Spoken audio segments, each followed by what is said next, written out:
What is up everyone? Welcome back to our channel. This tutorial will guide you through the process of playing the Pokemon trading card game Pocket on your PC using the emulator Android emulator.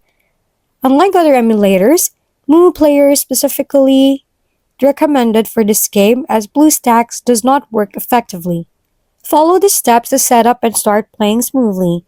Before we start, make sure that your PC or laptop passes the requirements of the emulator, or it will not work properly. It will work, but not smoothly. You can check the requirements before installing your emulator.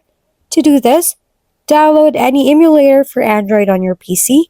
For example, open any web browser. Now type mumuplayer.com.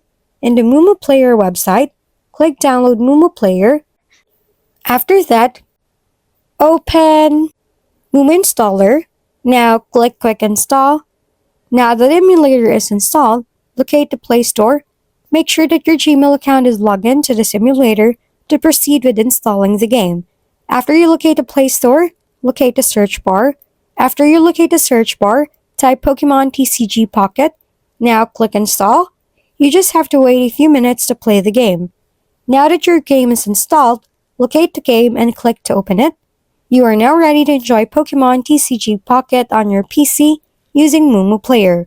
Remember to keep your emulator updated for the best gaming experience. If you encounter any issues, revisit the settings or check for updates on emulator's website. If we've been helpful, kindly give us a thumbs up and don't forget to hit the subscribe and bell button for more contents. For any questions and suggestions, comment down below.